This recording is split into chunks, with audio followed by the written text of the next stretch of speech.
Kecamatan Bangsri, Jepara, Jawa Tengah digemparkan dengan penemuan mayat perempuan tanpa identitas dalam karung pakaian laundry. Mayat ditemukan di area perkebunan warga. Pertama kali ditemukan pencari rumput. Bau tak sedap tercium dari dalam sebuah karung. Setelah disobek terlihat kaki manusia. Sahabat YouTuber, semoga kalian semua selalu dalam kelimpahan kebaikan. Amin. Terima kasih sudah klik video ini. Hutang adalah pemutus tali silaturahmi nomor 1. Memberi pinjaman uang sama tidak tenangnya dengan si peminjam itu sendiri. Seperti satu kasus yang akan saya ulas untuk kali ini. Kasus ini sendiri masih sangat baru banget ya sob, dimana orang yang sangat baik hati harus meregang nyawa akibat memberi pinjaman kepada orang yang jahat. Oke teman-teman, ayo kita langsung simak kisah lengkapnya. Tapi jangan lupa tolong dibantu subscribe-nya ya. Terima kasih. Pada tanggal 28 September pagi hari sekitar jam 10, seorang laki-laki yang dalam perjalanan untuk mencari rumput berjalan melintasi sebuah hutan di Desa Kepuk, Kecamatan Bangsri, Kabupaten Jepara, Jawa Tengah. Saat itu semakin dirinya masuk ke dalam hutan, dirinya mencium aroma yang sangat-sangat busuk. Awalnya bau busuk itu tidak diperdulikan oleh si bapak, tapi saat dirinya melihat sebuah tas besar tergeletak di sana dan bau busuk itu berasal dari tas itu, si bapak langsung merasa takut. Dia curiga dengan isi yang ada di dalam tas besar tersebut. Si bapak kemudian keluar dari hutan untuk memberitahu warga yang lain tentang karung besar yang baru saja dia lihatnya itu.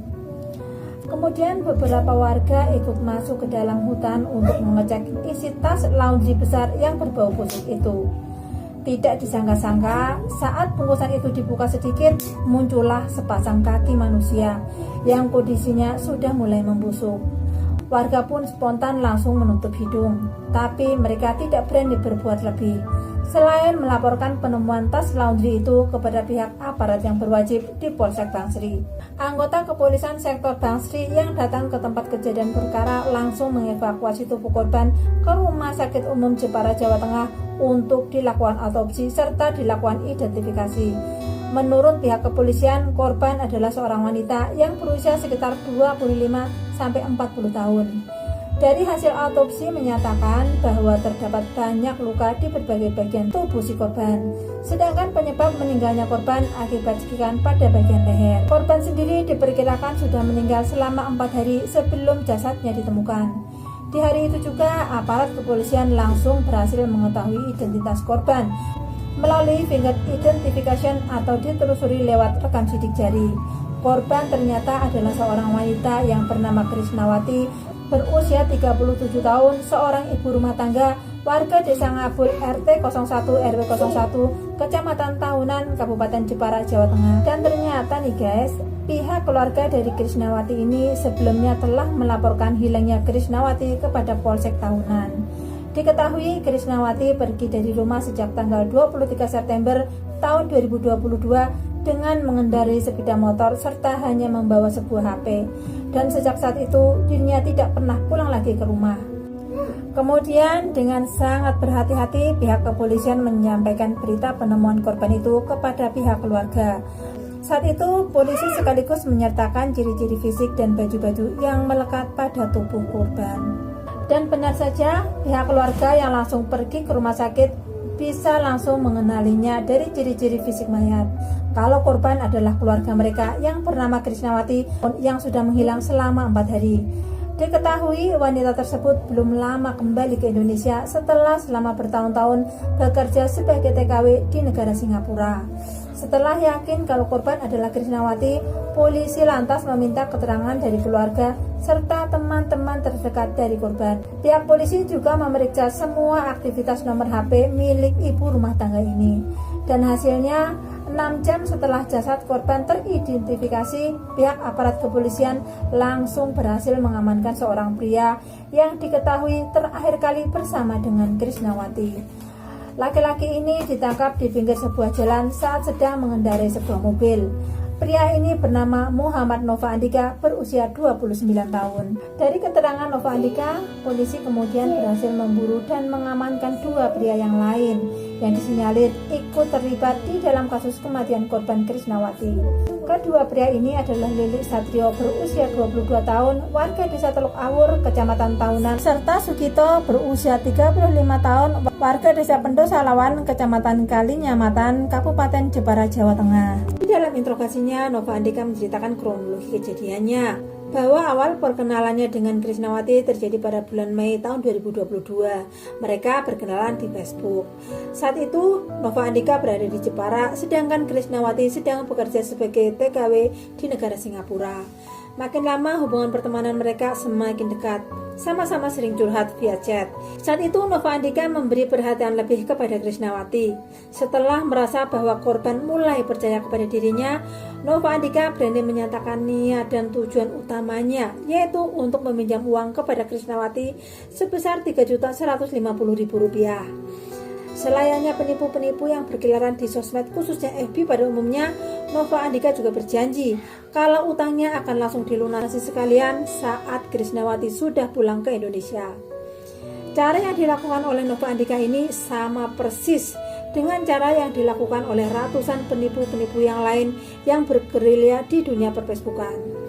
Dengan model foto yang difilter berkali-kali agar terlihat lebih ganteng, para penjahat ini menyasar wanita-wanita yang diketahui memiliki uang. Tujuannya untuk bisa diporotin dengan berbagai akal bulus yang mereka lakukan. Teman-teman, sebenarnya Krisnawati sepertinya sudah menyadari, sebab sebelum mengirim sejumlah uang itu kepada Nova Andika, dirinya meminta alamat lengkap serta foto KTP milik Nova Andika. Bahkan Krisnawati mengatakan kalau nanti Nova Andika ingkar dan tidak mau membayar, dirinya akan menagih dengan langsung mendatangi alamat rumah Andika. Saat itu Andika menyetujui apa yang dikatakan oleh Krisnawati. Diketahui Krisnawati dan Nova Andika sama-sama warga Kabupaten Jepara dan hanya berbeda kecamatan saja. Akan tetapi teman-teman, setelah uang berhasil ditransfer ke nomor rekening Nova Andika, hubungan pertemanan mereka mulai merenggang. Nova mulai menjauh dan mulai sulit untuk dihubungi. Kemudian pada tanggal 16 September tahun 2022, Krisnawati memberitahu Nova Andika kalau dirinya akan segera pulang ke Jepara. Yang artinya secara tidak langsung Krisnawati meminta agar Nova Andika menyiapkan uang yang dia pinjam dulu. Setelah itu, lagi-lagi Nova Andika makin lebih sulit lagi untuk dihubungi oleh Krisnawati. Kemudian pada hari Minggu tanggal 23 Oktober tahun 2022, Krisnawati yang sudah pulang ke Jepara berpamitan kepada keluarganya untuk pergi menagih utang ke alamat rumah Nova Andika. Dirinya langsung pergi menuju rumah orang tua Nova Andika yang beralamat di Desa Patekeyan, Kabupaten Jepara, dengan mengendarai sepeda motor Vario putih bernomor polisi K3125IC. Sesampainya di rumah itu, Krisnawati langsung ditemui sendiri oleh Nova Andika. Tapi saat itu masalah mulai muncul, bukan soal wajah asli Nova Andika jadi lebih jelek atau apa, tapi keinginannya untuk menagih utang itu ditanggapi oleh Andika dengan sangat bulat, muter-muter serta mengelak dengan berbagai alasan. Yang intinya Nova Andika tidak mau membayar utang sesuai janji yang dulu diucapkannya. Berbagai alasan yang dilontarkan oleh Andika membuat mereka terlibat pertengkaran yang hebat. Bahkan Nova Andika menyalahkan Krisnawati yang sudah berani menagih dirinya dengan mendatangi rumah kediaman orang tuanya. Nah teman-teman, di saat itulah Krisnawati sepertinya baru sadar kalau dirinya sudah kena tipu. Hal itu membuat dia menjadi semakin marah. Di dalam kemarahannya itu, Krisnawati pun mengancam Nova Andika. Kalau kamu ingkar dan gak mau bayar utangmu, aku akan ceritakan semua kelakuanmu kepada istrimu. Mendengar ancaman itu, Nova Andika jadi sangat panik dan langsung mencengkeram leher Krisnawati. Hal itu membuat Krisnawati menjadi kesulitan bernapas dan akhirnya meninggal dunia. Melihat Krisnawati sudah meninggal dunia, Nova Andika mengaku merasa kebingungan.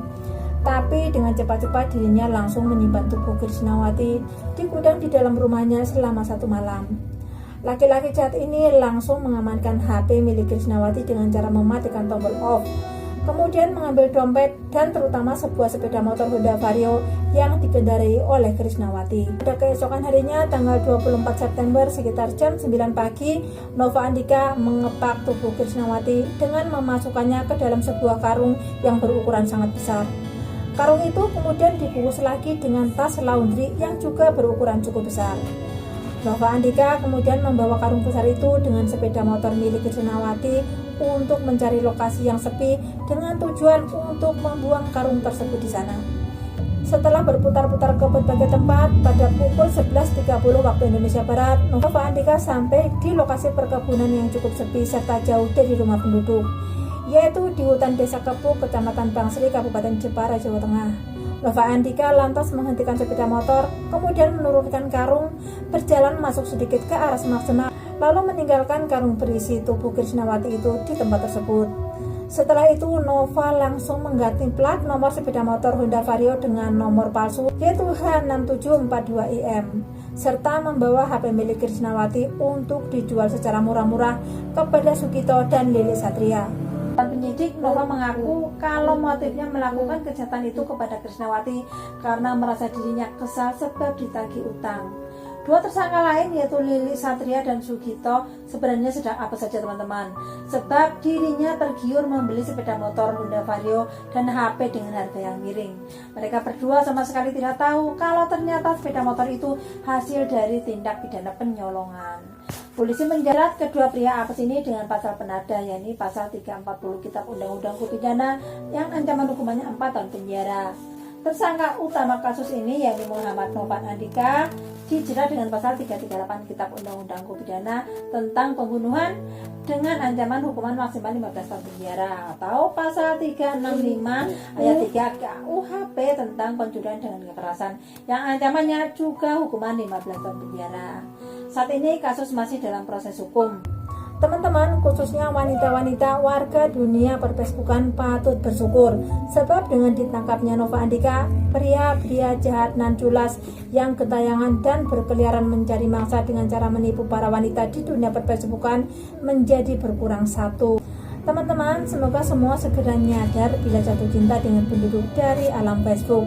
Sekeren-kerennya foto editan mereka, endingnya mereka akan curhat betapa mereka butuh pertolongan dengan berbagai alasan yang intinya ngemis utangan uang kepada perempuan-perempuan yang ada di dunia Facebook.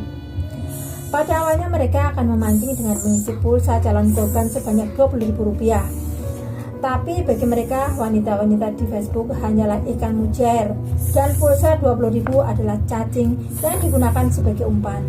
Setelah umpan dimakan, dengan dibumbui sedikit kata-kata sayang dan sedikit perhatian, pria-pria ini akan memangsa habis apapun yang bisa diambil darimu, teman-teman.